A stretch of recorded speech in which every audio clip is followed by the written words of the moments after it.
Part 1. The Hunger No One Could Stop in 1772. Near Lyon, France, a baby was born who would go on to horrify the world. His name was Tarrare, and from the very start, something about him was unnatural. As a child, he could not stop eating. He would consume his family's food, then eat their pets, then roam the streets for garbage and roadkill. He was not fat, only disturbingly thin, with sunken cheeks and skin that hung from his bones like a discarded coat. By age 17, he could eat his weight in meat in a single day. He smelled like a corpse, steam rose from his pores. And yet, no one could explain it. Part 2. A sideshow freak with no limits, Tarrare ran away from home and joined a traveling circus. There, he performed grotesque stunts that made crowds recoil. He swallowed corks, stones, baskets full of apples, and even lived animals whole. He once devoured a cat in front of an audience, starting with its flesh, then gulping down the bones, then licking the blood off his hands like a wolf. Spectators fainted. Some vomited.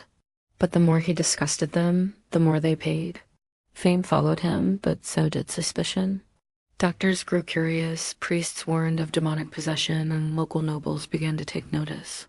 Part 3. The army found a use for him. During the War of the First Coalition, French military doctors recruited Tarrare, hoping to weaponize his bizarre condition. They wanted to use him as a courier to swallow documents, sneak past enemy lines, and defecate them out for French generals. He passed their twisted tests with ease. He ate an entire wooden box with a secret message inside, then retrieved it 2 days later intact. And so the army sent him across enemy lines into Prussia. It was a mission that would end in humiliation and horror. Part 4. Captured, tortured, nearly executed, Tarrare was caught almost immediately. He could not speak German. His behavior was strange. He looked half dead.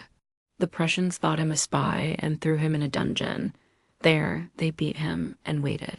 Eventually, he passed the box, but it was empty. The dummy message fooled no one.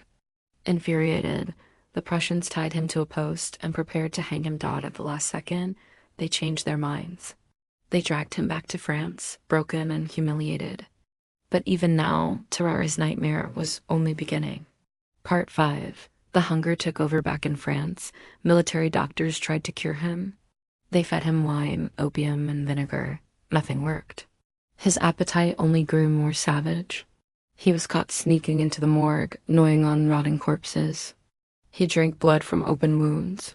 He would fight dogs for scraps in alleyways, and then something unforgivable happened. A 14-month-old baby disappeared from the hospital. Whispers pointed to Tarrare. The staff was horrified. There was no proof, but they banished him anyway. Alone, diseased, rejected by the world, Tarrare disappeared into the shadows of France. Part 6. Death of the Human Beast. 4 years later, he reappeared in Versailles, barely alive.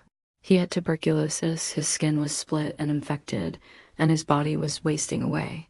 He begged doctors to help him, but they refused to come near. No one wanted to be close to Tarrare.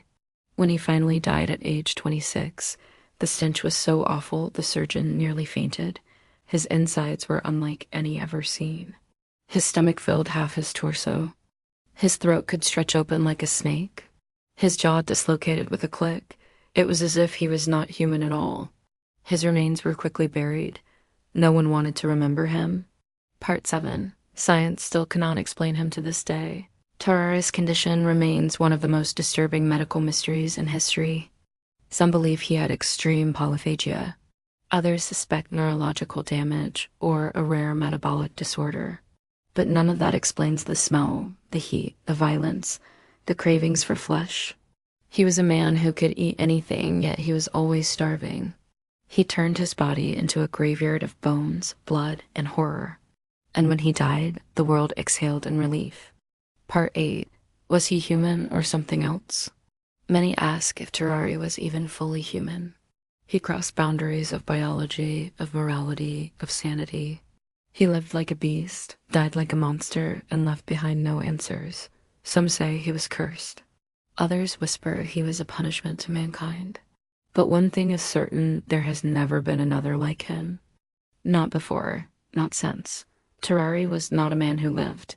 He was a hunger that walked. Part 9. The legend lives on. Despite his death, the story of Tarrare continues to haunt modern medicine.